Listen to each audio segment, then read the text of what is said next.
time for Tech Tuesday.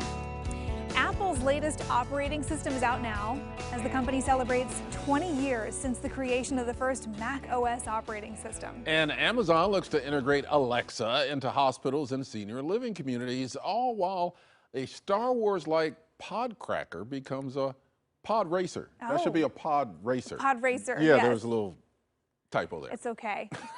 Yeah, a Star Wars-like podracer becomes a reality. So joining us live to break it all down for us, tech expert Greg Nibbler. Good morning, Greg. Good morning. Yeah, so some exciting stuff going on there. We'll get to the podracer here in just a minute, but to start off talking about Mac OS and the new update with Monterey. This is the newest OS operating system, which is OS.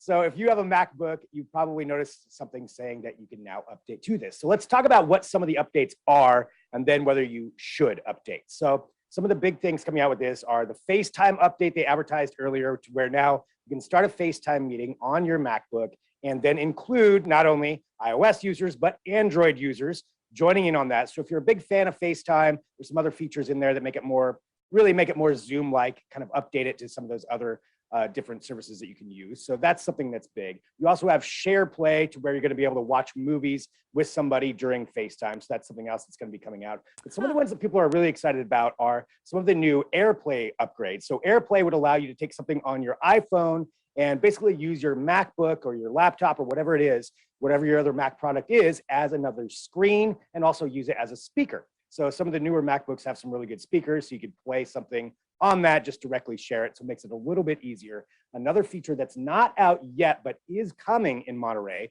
is universal control. So this idea is to where you could set down, say, your laptop, your Mac, your iPad, and sit them down next to each other, and all three will instantly connect and interact, so you can drag and drop across devices. That's a pretty cool feature. Yeah, for productivity, especially if you're doing some editing, you got someone on your iPad, you need to throw it into Adobe on your MacBook, just boom, drag and drop.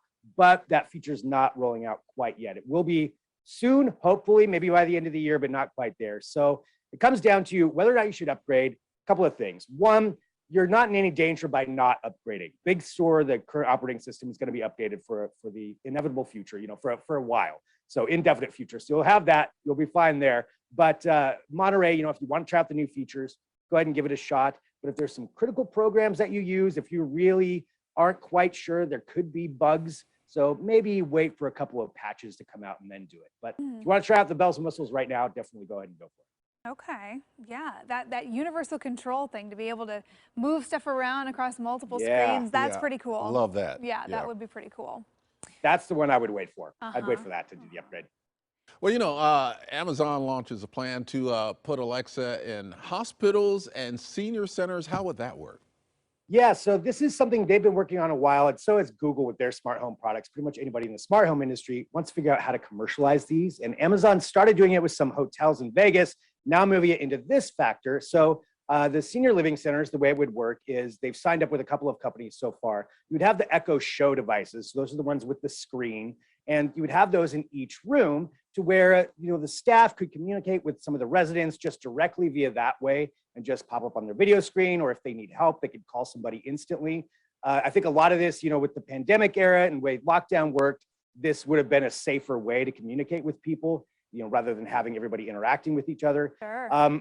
Yeah, I mean, something definitely good there. Also, it would allow residents to just make video calls and make voice commands and questions and have questions answered really quickly. So that's kind of where they're looking at with that for the senior living facilities, which I think there could be some really good advantages there. I mean, even if somebody takes a spill, they can just say something that hears it, and makes it a lot easier. It could be really helpful. I think you're going to need some grandkids on IT tech support, just in case, but yeah, that is a cool idea. Hey, real quick, Greg, we're almost out of time, but Star Wars fans are going to think that this new flying vehicle is pretty cool. This thing's pretty cool. It's called the Jetson One, and it really does look like a pod racer from Star Wars. So this is a really small vehicle. Oh, the way it works is, and when I say vehicle, it actually is, it doesn't count as a flying car, which means when they do roll these things out, you don't have to have a license, which, good or bad, you could potentially just go get one of these things. They're $90,000. They go about 60 miles an hour. They're electric vertical takeoff and landing. So they're all charged. They go for about 20 minutes at a time. But this is something that this company is going to be rolling out next year for a limited edition. But within the next 2 years, they think a lot of people could be picking these up. Wow, that's kind of cool. Yeah, I love that. The future is here. All It right. certainly is. Thanks for the rundown, Greg. We'll see you next week. Sounds great. And stay up to date with everything tech. Be sure to follow Greg on Twitter. He's at Greg Nibbler.